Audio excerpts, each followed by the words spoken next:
October 22nd, 2020. From El Cajon, California, this is episode 219 of You Can Bet on That. Hi, everybody. Welcome to You Can Bet on That, a podcast for the recreational gambler. My name is Mark Duvall, and sitting across from me is Dr. Mike. Hello. So on the last episode, we talked a bit about pull tabs. They're kind of like lottery scratchers in that there are predetermined winners, only you don't scratch, you just kind of peel back a piece of paper and then like a slot machine line is revealed. So like if you get like 3 cherries or something like that, right, it's a winner. Well, Mike and I had mentioned that we saw them quite a bit at tribal casinos back when they could only offer Class 2 gaming, before they became these full-blown casinos, at least here in California. Right. And Tim Lawson had mentioned that he had seen them as a kid at restaurants, like behind the bar. Patrons could get these pull tabs and, play them. And we were thinking, well, I wonder how legal that is. Maybe that's not quite legal. Maybe it's for pennies. And so, the law enforcement kind of looks the other way. Well, we got a ton of feedback from listeners letting us know that there are quite a few states where pull tabs are perfectly legal.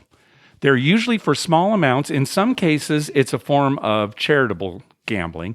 In others, it's just a small way for properties to generate additional income, although certainly not as much as they would if they were a casino, or that's not their main source of income. Right. They don't have a slot machine to make a ton of money. They just have these little pull tabs to make a little extra. Right. And it gives people something to do, I guess. Yeah. So apparently there are quite a few states. I read somewhere up to 20 states in some ways.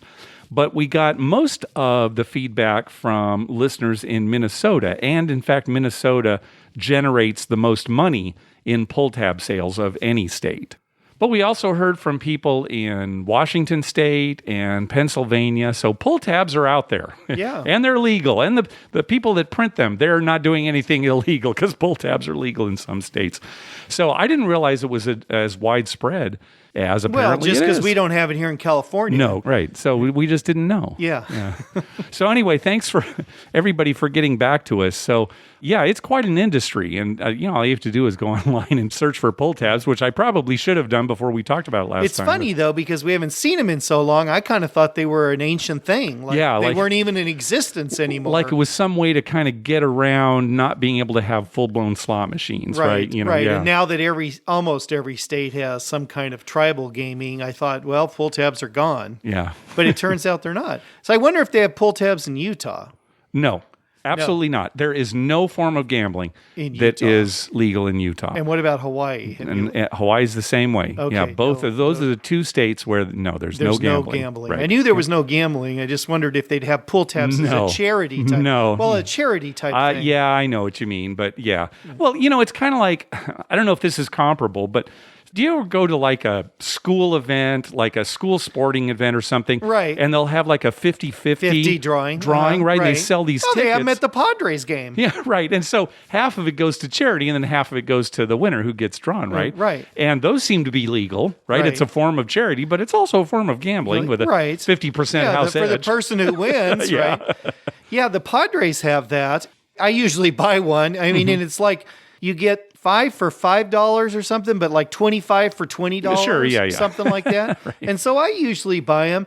And the person who wins, because, they put up on the scoreboard and it gets up to like $10,000 or something, right? And so the person who wins gets like $5,000, for your $20 or something. That's not bad. So it's not exactly like pull tabs, because with pull tabs, there's a guaranteed amount of money that the charity or the bar or whatever is going to get from any group of these pull tabs, right? And so, but conceptually, it's kind of the same, right? It's like some of the money's going to charity, some of it's going to the winner, right? I think those are great. The Seriously, 50-50s? they should do it everywhere. Yeah. Because, if I'm not mistaken, at the Padres, the money goes to, pet things.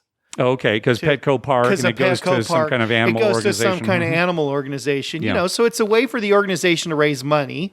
The people doing it, you're not forced to do it. Right. So, that's, you know, so it's kind of fun. It's not like, oh, you're sitting there, give me $20. Yeah. You know, you do it if you want, and nobody complains. And then there's one person who goes home real happy, right? Yeah. So that's the heart and soul of gambling, my friend. Right. Typically, one person goes home real happy, and the rest of us are, you know, stopping and getting 40 rolled tacos, so we have, you know, diarrhea all night. So that's pull tabs, everybody.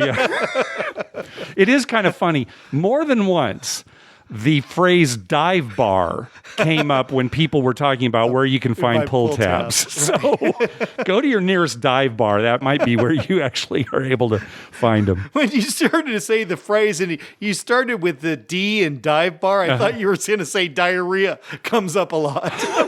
Well, that does come up a lot on this show for some reason.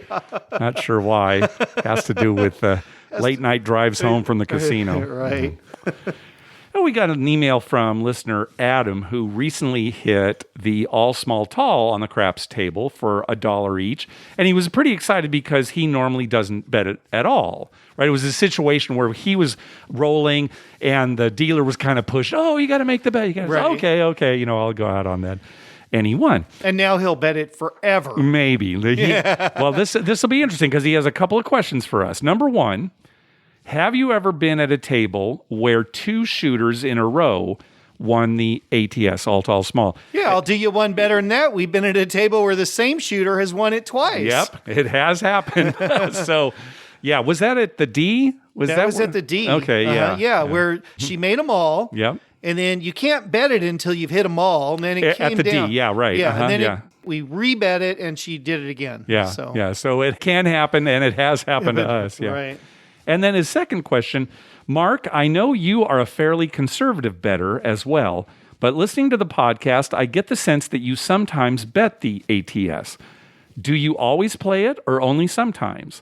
And how much do you and Dr. Mike put on the bet? Let me answer first. Yeah, okay. Yeah, this is a good answer. So I do not make this bet. You did have it never once. made that bet. No, I did it once. You did? At the Link when we were playing with Michael Traeger. Okay. From Travel Zork, and I hit it. Right. It was just one side, the small or the tall. And so that was it. I said, I'm up for all small tall. I'm never playing it again. I'm going to be up for that bet for the rest of my life. What'd you put, 555? Oh, it might have been 111, 333. I don't even remember how much it was now, but most I did of the bet time when Mark has a bet on it, it's because I made it for it. Well, that's true. That's you. Okay, you have had a lot of bets on it, but it's because I make it for you. It's never come out of my rack. Right. That's true. That's true. So how much do you generally bet on it, Mike, depending on the table or the stakes or what? When we first start at a table, I put $15. Okay. Mm-hmm. But then I usually go up to quarters. Okay. But 25.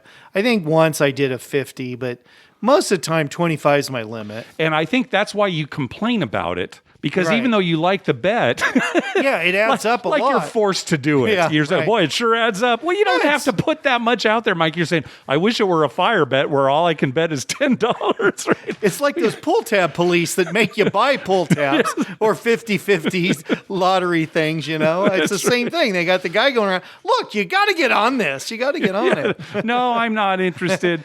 So they put a sticker on your forehead, right? That indicates that you didn't buy it. A big purple dot on your head. Yeah, that's right. It's like a dauber from a bingo gallery, right? It's permanent ink. Everyone's looking. He didn't bet. He didn't bet the all tall small. But yeah, so I'm never betting it again because I'm up for life. But yes, thank you, Dr. Mike. Every once in a while, you'll put money out on me if I'm the shooter, or if if we're winning. Once at the D, I put some money on it when you were the shooter, and you did hit them all. Yeah, I think so.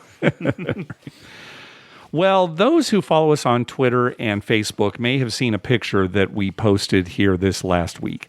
At the craps tables at Harrah, Southern California, they now have these locations, these red lights for a progressive bet. You've probably seen them at like Pai Gow tables or blackjack, it's usually like $1 maximum, and you have to put it inside this red circle that lights up when you make the bet. Right. And the dealer double checks and makes sure that all the locations that have $1 light up and the ones that don't light up. It's sort of a precautionary measure because it's some huge progressive they're going to give away. But it's at the craps table. They've installed them, but they haven't started offering the bet yet. And none of the employees know what it's going to be. Right. Well, we do have some information on that. Okay. I figured, and I think I'm 100% correct on this, it's going to be a bet with a super high house edge that's going to drain all of my money through the night. I'm going to be down because I bet on that bet. And then I'm going to go home with my tail between my legs and crying all the way and stopping and getting like 40 rolled tacos. Okay. Am I correct? Yeah, you're absolutely right. And once again, the diarrhea reference. Yeah. Right. But we asked one of the head guys there who is high up in the management, and he said that the craps was going to be something like you had to hit all 6 numbers like on the fire, but you couldn't repeat any. No, there's no way. Well, he's I'm just wrong. telling you what he I know, said. but I'm sure he's wrong because it's a progressive bet. It's Right. not the kind of bet that everybody at the table would win, right? It's generally when you have those red lighted areas there, Right. those circles, only one person wins. It's a small bet, like $1. Right. And only one person wins. It wouldn't be for the whole table. Right, I know, but this is what he said. All right. And he also said that at roulette, it would be if the same number came up 4 times in a row. And he also said that on blackjack, if the dealer had ace-jack suited and the player had ace-jack suited, they would win the progressive. All right. Now, in that case, it would be one person, right? Yeah, right. But, well, maybe it could be 2, right? Because if it's a multi-shoe deck. I don't know, but I'm glad you brought that up because they have added these little circles to the roulette table as well. Right. And to the blackjack tables. And so now people are speculating, well, is it like a casino-wide progressive? Like Right, it is. cross-game? Well, see, now I don't think, we'll see when it It wouldn't comes be out. Independent, like only the craps tables have a progressive and only the roulette tables have a there's progressive. just money that goes into progressive, and if And there are any different ways table to win. hits it, Yeah. if any table hits it, so let's say it hits on the craps table, Yeah, okay. then whoever had a bet on that craps table would share the progressive. Oh, I see. And the roulette and the blackjack people, they don't get anything. Okay. But if it hit on roulette, whoever was on that one roulette table would share the progressive. Okay, but it's one pool of money. One pool of money. And he said that it was going to be like you put a certain amount out, and a certain amount goes to the progressive, certain amount goes to the casino, certain amount goes to the person who came up with the idea, whoever has the patent. Yeah. And so that's why each table out there, have you noticed, has like a computer screen. Oh, yeah, there's like a big display, Right. that looks kind of like a computer monitor Right. that doesn't have anything on it right now, right? It's not lit up or but anything. It'll probably at the top have what the total for the progressive is. Right. And then below it have which spot bet what. Well, we're just speculating, and probably by the next show we're going to know. Yeah, they But said it's it was going to start the end of this month. Yeah. So like Halloween. Right. But who knows? Yeah. Well, it's fun to speculate. Hopefully, seriously, I'm very skeptical of everything that I've heard. One thing, too, if you see the picture, it's right next to the C&E circles on the table. And so some people, even one of the dealers, had speculated that it's related to C&E. I think that's just a coincidence. I don't think that doesn't make sense to me. That was just a place to put them. It's a place to put them, because they still have C&E, and the dealers hate it because when I bet a C and an E, they're different amounts. They can't just set it on C&E. They have to put it in the center, one on 11 and then one on any craps. And, I wonder how you're going to get your bet in there, Mike. And the only reason I say this is because they're very particular about you touching your fire bet right by you before they move it up to the central location, right? Well, here, all those circles are in the middle of their table. There's no way players are going to be putting those bets there. Oh, no, you can't reach them. Right. I mean, the people on the end couldn't even reach so, them. I mean, you throw it in and they put it there for you. It seems, they're so particular about the fire bet. Wouldn't they be particular here? All right, speculation is fun, but I know you could go round and round for hours on that, but hopefully we'll know by the next episode. I hope seriously that nothing ever happens. that every month they just say, oh, we're working it out. It's going to be this month. And it's just there for like 6 months. And then one day we go and they've changed the felts and they're gone. They're just back to the regular felts. Yeah, we never could come up with anything. That's the thing. We put the red circles out there to begin with, hoping that some employee could come up with a great idea. Nobody could. See, that would be great, actually, because it's like something to entertain you during COVID. What are the red circles? What are the red lighted circles? It's all I can think about, Mark. I forget about like anything else. Any politics or COVID or anything. All I think about is, what is that going to be? What's that progressive going to be? All right. Hopefully by the next episode. So San Manuel, a casino here in California, at least from our standpoint, seems to be like one of the casinos where they really take safety seriously when it comes to COVID. It seems a very lot serious. of procedures, a lot of cleaning, that kind of thing. Right. But now your brother tried to go up there recently. What happened? This last weekend, he went up there and there were huge lines to get in. Huge lines. Now, they were having some kind of giveaway night or something. Mm-hmm. He's in a higher tier, but even he had to wait like a half hour. Yeah. Wow. And he said the lower tiers were well over an hour or more. That's just to get into the casino. That's to get in this casino. Yeah. He sent me a picture. He took a picture while he was in line of all the people just standing there waiting to get in. Yeah. And the sad thing is, you get in, my brother said, then he gets in and all the machines are taken. Yeah, gosh. So you're walking around just waiting for somebody to get up and abandon their machine so you can swoop in. So you can't even be particular about like what you want to play. Yeah. Right? You're just hoping for any machine in that case. Gosh, I mean, it's kind of a throwback to when the casinos first started opening, right after the shutdown, where there were long lines to get in initially. Right. Now, not so much anymore. So many of the casinos are open now. But they have a real strict policy, though. I mean, more than like Harrah's, they take your temperature. But at San Manuel, they actually ask you questions like, and also, have you been anywhere? Have you done any of this? Have you been around anybody? The whole questionnaire that I ask in my office, which takes some time too. Yeah. So.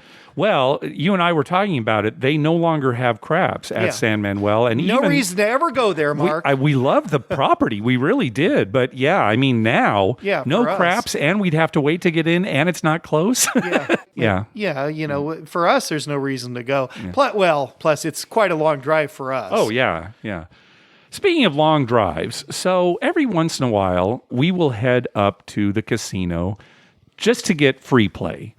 Depending on how much we're getting. Sometimes you'll go after work. Sometimes, I'll go in the middle of the day. But usually what I try to do when I have free play is I go early in the morning before my work starts. I've got the first thing I absolutely have to be back home for is a 9:30 Zoom meeting. And so what I do is I go up to the casino early. You can pick up your free play starting at 8 a.m. So I get up there by 8 a.m., get my free play, and then come home.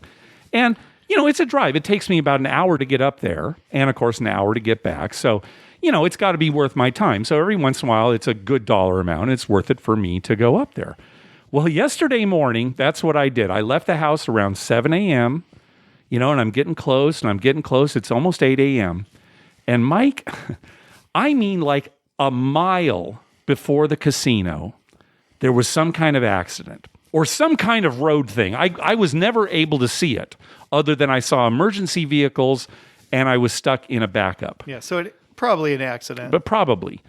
And there was an officer there who was making us turn around, U-turn, go back the way we came. That's not a very wide road to U-turn either. Well, luckily he was in a spot where there was kind of an area to do it, right? Uh-huh. So, and it was...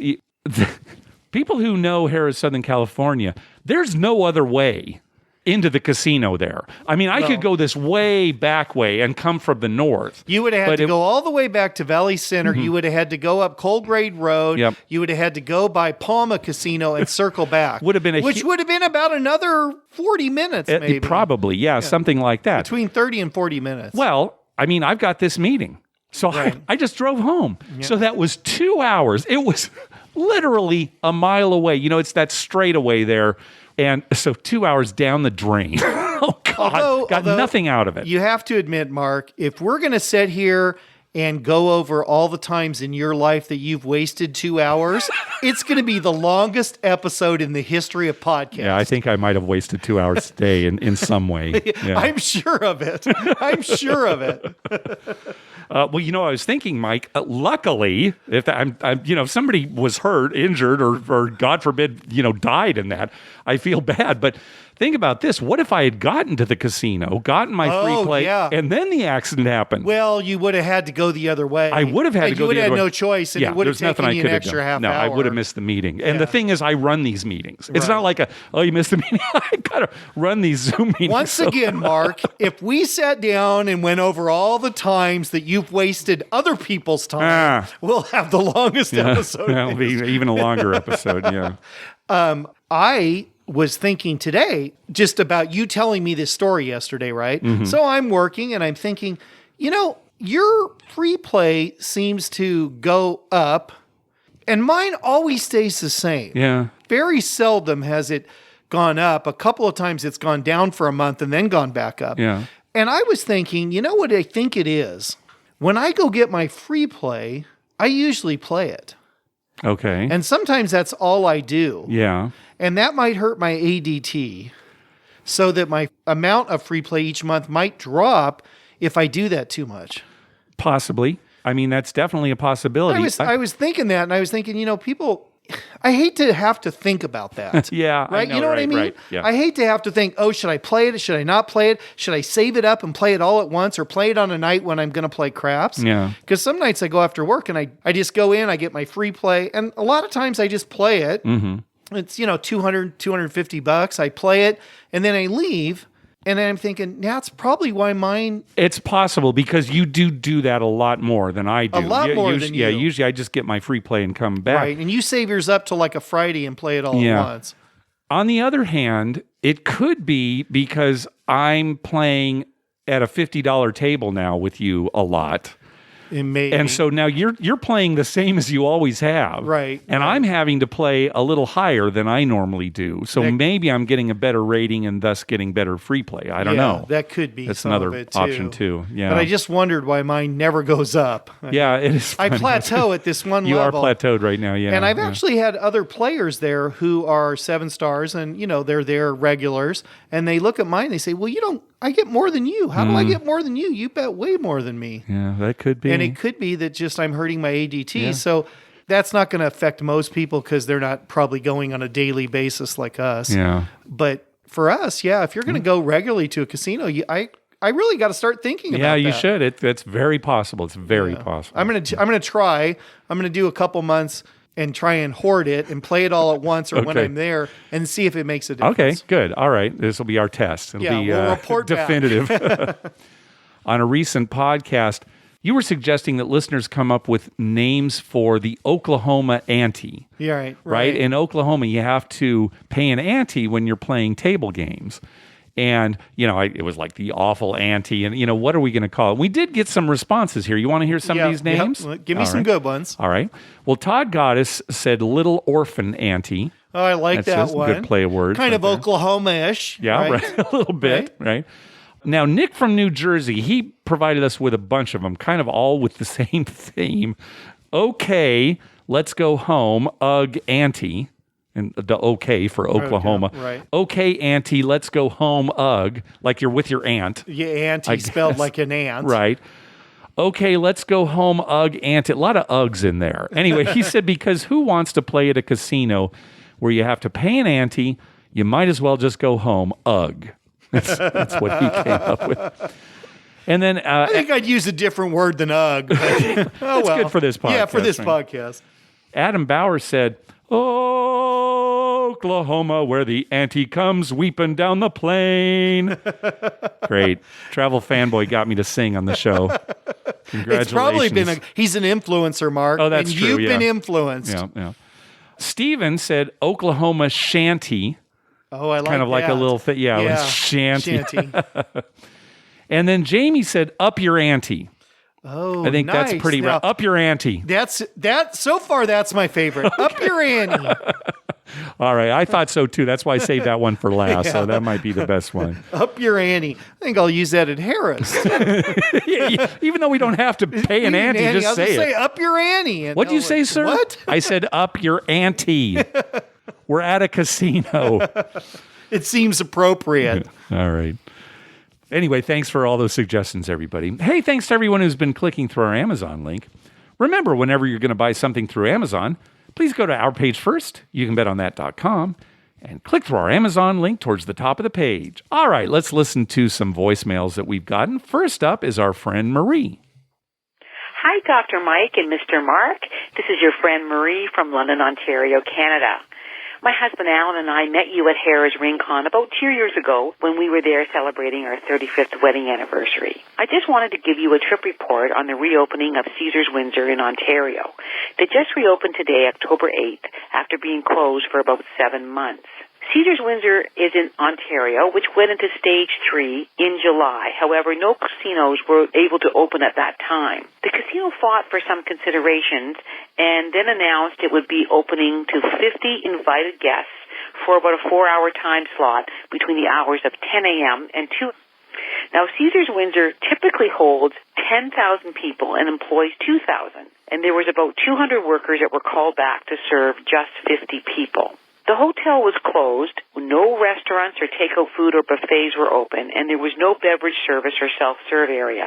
However, there was one bar that was open at Cosmos for complimentary coffee, tea, and soft drinks. My husband Alan and I decided to go the first day and the first time slot thinking it would be the cleanest and the safest time to go. All guests and staff had to wear masks. The slot machines were all socially distanced with machines turned off, and their chairs were covered along with plexiglass in between, and it was extremely clean. The casino, however, felt like a ghost town. There was about a 30-foot radius around me with no one. The machines also needed a lot of troubleshooting. I had to call a technician at 3 different times. The paper vouchers just were not coming out. It seemed that the paper had been sitting in the machines for so long that they had become soft and would not print properly. I also had another issue. I put a $50 bill in, but it was not registering, and I couldn't cash out. It took 5 people and a half an hour to rectify. The technician even told me that since he had not worked there in about 7 months, he forgot how to do things. I found that very strange. It was not exciting at all. It was just too quiet, no one to talk to, nowhere to go for a break, no perks or free play. I was really looking forward to the reopening, but it was not fun and very disappointing. I'm hoping this will get better in time when more things can be open, but for now, we'll just be concentrating on our newborn grand twins for our excitement. I just wanted to add that we normally listen to your podcast during our 2-hour drive to the casino, and we were very sorry to hear about Dr. Mike's mom, and I'm glad you're back now and that all is well. Alan and I are sending you a second invitation to come visit us in Caesars Windsor, Canada.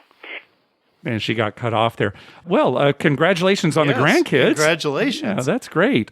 And we definitely want to go to Caesars Windsor at some point. I'd love to go. Although it sounds like right now is not the best time. Gosh, Right. that's a shame that it was such a bad experience. I can kind of understand, though, if it sounds like they're really taking safety seriously. Right. And unfortunately, Which is good. yeah, sure. Unfortunately, though, it takes a lot of the excitement out of actually going. And gosh, the slot machine problems. That's one of the things, Mark, that I've noticed the most. And we've mostly been to RingCon, but it's just not as exciting because, number one, there's fewer people in the casino. And number two, on your individual table, there's fewer people. Yeah. So it's harder to get, rowdy. And at RingCon, you have to wait in line at the bar to get a drink. Yeah. So I think some people aren't probably getting drinks as much. So there's not as much, they're not as happy. Let's put it that way. And so it does affect your experience a little bit. Sure. However, you and I seem to create our own form of excitement around our table. Yeah, you're particularly good at doing that. Yeah. When something happens the other night, I can't remember. It was just like we made one number and you and I both, woo, we're screaming and screaming. screaming, and everyone runs over and looking, and nothing had happened. Yeah, we made a point of 6 maybe or something. I don't know. Nothing had happened at all, and we're just like, oh, we just made a 6. People are like all disappointed, and we're just creating our own excitement. You are right, though, Mike, especially at a craps table when there's a really hot shooter. More people come to the table, maybe even just to observe. Right. They stand behind and watch. And you can't even do that now, right? No. So, yeah. They actually at Harrah's chase people off. When when someone stands there, sir, you can't stand. You know? I mean, you got to back up. I like chase people off. That paints quite an image there. I don't know that that's exactly what they're doing, but the shotgun comes out. Move along. Move along. Gosh, go wash your hands. Yeah, hope, it's... it will, Marie, eventually get back to normal. And we should do it. I know. We take our wives, we'll go to Niagara Falls. Niagara Falls and Caesar's Windsor, they're nowhere near each other. Well, it's still a trip, and, we just make a few stops. All right, next call. Hey, Mark and Dr. Mike, it's Bert from Virginia again. Just want to give you a quick trip report from my trip. My spouse and I took to Rocky Gap Casino up in Western Maryland near the Pennsylvania line. Small casino up in a resort, has a golf course next to a state park. They only had one craps table there, but it was only a $10 table, so I bought a pretty significant bankroll to give it a shot. But it brings up a question for you. It was terrible for me, but the bounciness of this table, I've never had so many rolls bounce off the table as I've at this table, and other shooters had the same issue. If you guys experienced a lot of the bounciness of tables affecting the rolls, it was nuts. I mean, I had no luck. Up and down, mostly down. Finished pretty much losing my whole bankroll over a 2.5-day weekend there, but just want to get you guys' opinion on the bounciness of tables. That's something the casinos do on purpose or just sort of an anomaly. Just curious. Glad that Dr. Mike's mom is doing well. Glad you guys are back on the air and look forward to hearing more. Thanks. Yeah, thanks, Bert. Thanks. Yeah, so different craps tables are made with different material, and some of them turn out to be, bouncier than others. Now, as far as it affecting the rolls, 7's coming up versus other numbers, no, there's no effect. If there were, good players would be able to take advantage of it. If more 7s were coming up or whatever, maybe you play the don't or whatever. Do casinos do it on purpose? No, because they don't want dice to go off the table. Well, it's lost money. Yeah, it slows the game down. Right. So, it's lost money for them. But, maybe they just went with a manufacturer where, whatever surface they're using kind of underneath the felt makes it a little more bouncy. So, yeah, it's not something a casino does on purpose, and it should not affect your bottom line in the long run, but it can be frustrating if you keep, throwing them off the table. I think it has something to do, I've always thought this, and I don't know if this is true, but I think it has something to do with how often they have to change the felts. So if they put more padding underneath a felt, it probably doesn't get torn up as much as if there's a thin padding, when the dice hit the felt. It probably wears better if there's more padding underneath. And it's also going to have to do with the length of the table, what people are used to. Right. If you're used to a certain length of table, and then suddenly you're in a situation where you're just not used to that length, you may be throwing them off the table more anyway. And if that padding is really bouncy, then it may be even more than you think. So how about this? When we get a casino, the walls of the craps table will be like 3 feet high. Ah, okay. Okay. And then there'll be a glass part in the middle that you look through. Okay. And then 2 things you put your hands in to manipulate your bets. Oh, yeah, like in a lab where you're working with viruses and stuff. And there'll be gloves Uh-huh. there. You put your hands in the gloves, then the chips and everything, when you touch them, you don't actually touch them with your hand. Yeah. So it'll be COVID proof. You can't bounce them off because this big, huge It'll hit wall. there, yeah. Right. Yeah. I think you need to contact a patent attorney. Yes, immediately. Yeah, it's a great idea. All right, next up is our buddy Reverend Dave. Hey, Mark, Dr. Mike, how you doing? This is the You Can Bet on That Poker Champion, Reverend Dave from Northern New Jersey. I just wanted to say once again, thanks for the game. It was a blast, and thanks for the prizes. And I just listened to the recent podcast, and I really hope you don't wait all the way till March till you have another one, because it was a lot of fun. Although, of course, I'd be happy to hang on to my championship for as long as possible, so whatever you decide is good by me. It's good to hear Dr. Mike's mom's doing okay, And good to hear that Dr. Mike's dad's primary concern was getting in and getting your free play. We need to hear some more Dr. Mike dad stories. Where's he been at? I mean, he used to be like fixture on the show, even though I don't think we actually ever heard his voice. We got to get Dr. Mike's dad back into the game. Anyway, love the show. Keep it coming. Love living vicariously through your stories, because I haven't been to Vegas almost a year now and haven't even been to any casino since March. And I don't have any plans of going anytime soon. So keep your stories coming. And hope to see you sometime, who knows, sometime next year. Hopefully early in the year, but I don't know. Love you guys. Bye. Yeah, and, Dave, Thanks, just Dave. as you haven't been going to the casino, neither has your dad, Dr. Mike. No. And that's why we really haven't had a lot of stories recently. No, this last year, he's in his mid-90s now, on the downside of the 90s coming up. Yeah, he just hasn't been getting out as much. He would love to go, but it's just not physically.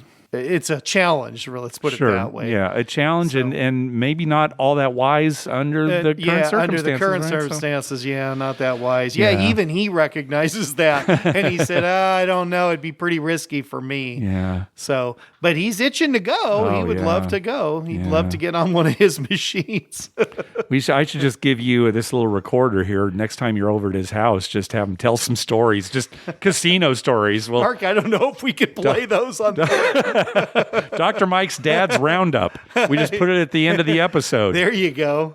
I should have him go off on something. He'll find something that drives him crazy. As for the poker tournament, we're still looking at March. I think it's going to still be March.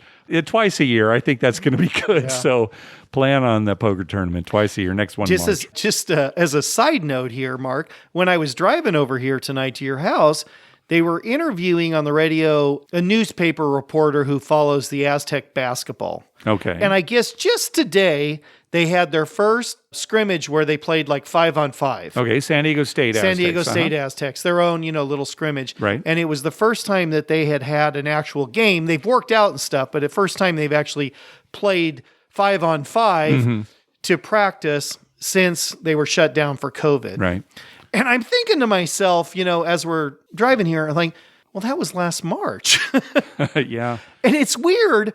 It's almost basketball season again, right? I know. We just didn't think we'd be in this spot for this long. No, we made a full thing. And when I didn't even think it'd last through the NCAA tournament. I thought, they'll just reschedule it and play it in April or something. Yeah. And here they are back to practice, getting ready to start a season that ended abruptly. Yeah, right. And I mean, hopefully it'll go forward. They're talking about end of November, I think, is when they're saying college basketball start up again. So, right. Yeah. Well, which is like, a month away? Yeah. A little over a month away. Yeah. And then hopefully the tournament this year. Yeah. And hopefully the Aztecs will be somewhat good. Yeah. I mean, it's college basketball. People graduate, things change. That dream is dead. Yeah. It died when the virus came out. Yeah. It's dead. All right, next call. Well, hey, Mark and Dr. Mike. This is Dan and Kathleen from Northern California, and we wanted to call in with our pandemic gaming solution and also a quick trip report. So first, here's Kathleen. Hey, guys. Love your podcast. When the pandemic first started and our local casino closed down, every Friday night, Dan and I would clean off the dining room table and get our craps set up out. And we'd start playing, and we'd play as much as we wanted all weekend long. And then on Sunday night, we'd put it away again. We tried different strategies. We talked about different scenarios and how they might play out. One weekend, Dan even taught me how to deal, and I was trying to figure all that out. So all in all, we felt, we became better players, and we had a lot of fun. And, oh, yes, the very best part is that the bankroll was virtually unlimited. Hey, here's Dan with another story. So last week, we went up to Seven Feathers Casino Resort, which is in Southern Oregon. We just went up for one night, and we really like going there because the dealers are knowledgeable and attentive. The game goes pretty fast, and they really make it fun. Actually, the whole resort staff are very great, and we like going there. Anyway, we got there and checked in, and we were told that our room was not ready. So we took our bags back out to the car and went right to the craps table. And the first shooter had kind of a mediocre roll, and then the dice went to Kathleen. The guy next to me asked me, now, does she roll the inside or the outside? And I said, she rolls hard ways. And boom, came out on a hard 6. The guy next to me says, I'm a believer. Well, Kathleen proceeded to roll a 5-point fire bet, and with repeats, actually rolled 9 points on that roll. Nice. And, of course, a lot of hard ways. Well, at one point, she turns to me and says, aren't you glad the room wasn't ready? Well, hey, you guys, again, love the podcast. Hope you and your family are doing well, and we'll talk to you soon. Thanks. Bye-bye. Bye.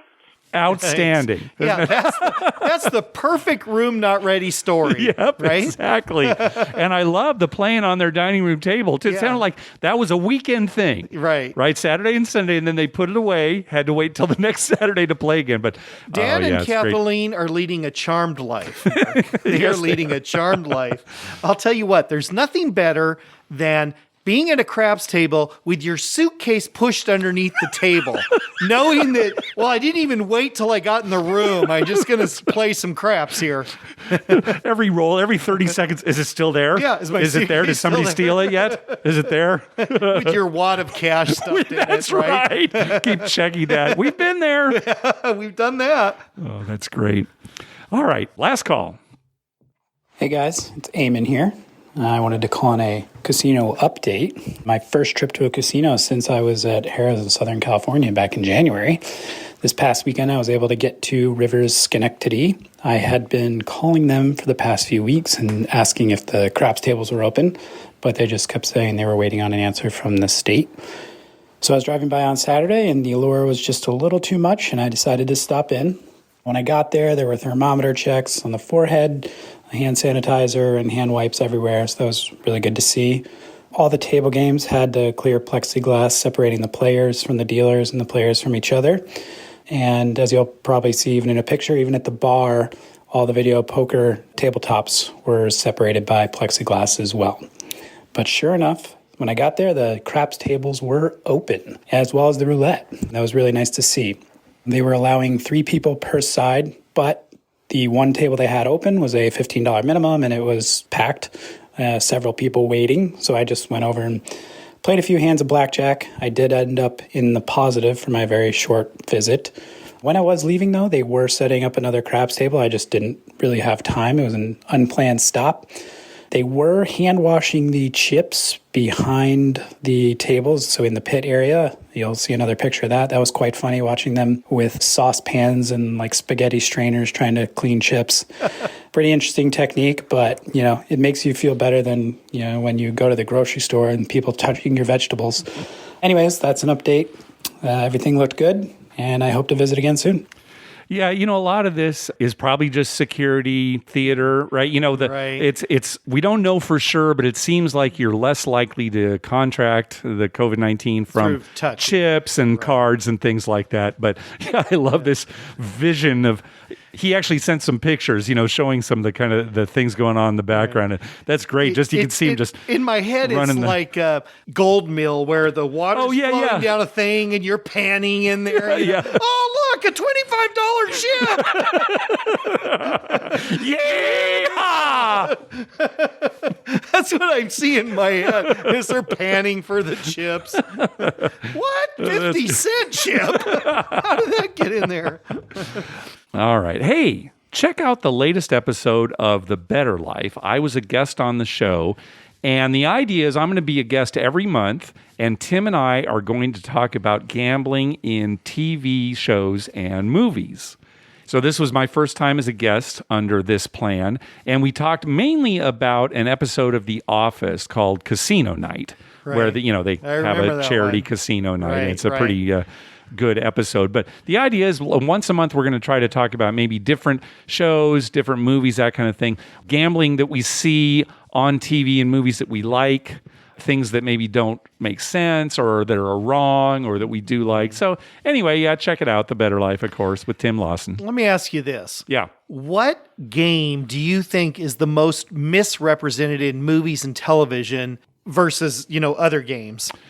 I think it's poker only because poker Right. is used so much more than other games. Right. Poker's probably used the most. Craps is probably second. No, You think I think roulette? I think it's blackjack. Really? Yeah, I do. Oh yeah, gosh, I think see so. a lot of craps in, Really, 'cause craps? They I don't like know. the excitement of a craps table Yeah, in a no, movie. I don't. I think it would be poker for sure. Poker's number for one. sure number one. Then maybe roulette or blackjack, Okay. right? Because roulette's real easy. Everybody knows right, roulette. everyone knows I don't know. roulette. I think I'd put craps fourth. Oh, really? But, yeah, I don't thought know. it'd be second. Well, you're going to have to start keeping track. All right, and we'll talk about it on the next episode. Yeah, but anyway, keep track. But honestly, poker is sometimes so brutally mishandled. right? Yes, agreed. I mean, you see stuff and it's like, well, no, that's not even proper structure. I right, mean, that right. would not work. Well, listen to the episode because I talk about some specific things Okay. that bother me about poker being represented in TV and movies. So I've already I won't heard those spoil a it. Yeah, you million know what it's times. going to be. You know what it's going to be.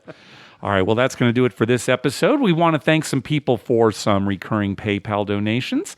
Justin, Robin from Anytime Gambling, Nathan, Brian Dancer, Brian and Sarah, and Josh. Thanks very much for those donations. Hey, be sure to check out our TV listing showing all the gambling-related shows coming up within the next 2 weeks at youcanbetonthat.com/TV-listings and our list of gambling-related movies at youcanbetonthat.com/movies.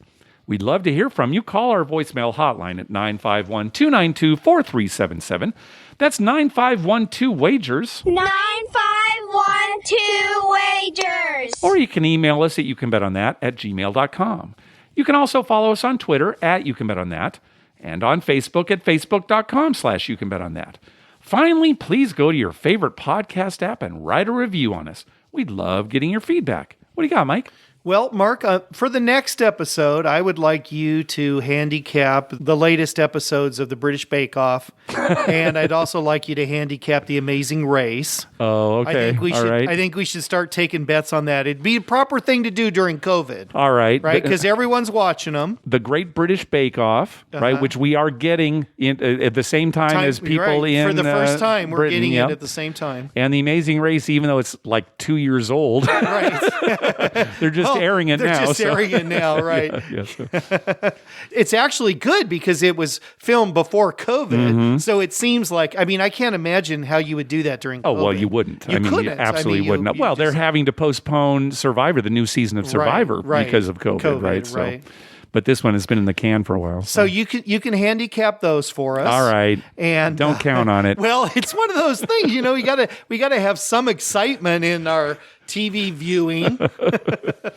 And I'm happy that the World Series is finally here. Yeah. Even though the Padres aren't in it. Yeah. And, and good luck to the Dodgers. Good luck to the Dodgers. Yeah, good luck to the Really? Dodgers. Why is that? Well, we have friends who are Dodger fans. Oh, because we live close to L.A. And we live close to LA. There's a lot of people we know who are big Dodger fans. All 'cause right, where we live. whatever. So, but Tampa Bay's a good team. And, Yeah, and it and- should be a good series. I think. Hopefully, yeah. So far, it's been a good series. The thing about Tampa Bay, they don't have as much money as, say, the Dodgers, right? I think Right. they're like number 3 from the bottom as Right. far as what they're Expense. spending. Yeah, Right. so yeah, they're not a big money team. yeah, so like- that's kind of nice yeah. too. So it's the big money versus the little money. that could, yeah. I always, when I'm watching a series where I really don't have an interest in either team necessarily, Right. I kind of just wait and see how I feel as the series goes on, Right. or even within a game. I may Right. change sides depending on what I see happen or what I want to happen. Well, and if somebody does something, kind of, kind of gets under your skin, like Corey Seager hits a home run and admires it the whole time for like 10 minutes, then you might be like, okay. yeah, right. You switch. Yeah. And hey, anybody who does go to the Circa opening, let us Yes. know how that is too. Yeah. We're going to try to watch feeds. I think some people are going to be streaming, live. We're going to try to watch that as much as we can. But let us know what your impressions are of Circa. We're Yeah. definitely interested. And I don't know if you're interested in going to the gift wrap up, but I still kind of plan to go. With your whole family? With my whole family. Okay. And my daughters actually brought it up the other day. They Really? said, Dad, are we going to go this December? Because they've gone the last few years. Yeah. And they want to go just to get out of the house Yeah. and have a weekend away. All right. I'll check with Sherry and see. Yeah, bring it up. All I right. mean, I'll see. Yeah. Well, Seriously, because they're going to go, and my daughters, they like to go through the mall at Caesar's Sure, and all the Palace, different- yeah. and stuff like that. And I said, well, I guess as long as they're wearing their masks and Yeah. everything, Yeah. and we're going to drive, so Of there's no course. airplane Yeah, right. thing to worry about. All right. So, Well, stay tuned. yeah, stay tuned. So we might make an early December trip. Maybe. Maybe. Yeah, maybe. It is still very maybe. Yeah. All right. Thanks for listening. Good night.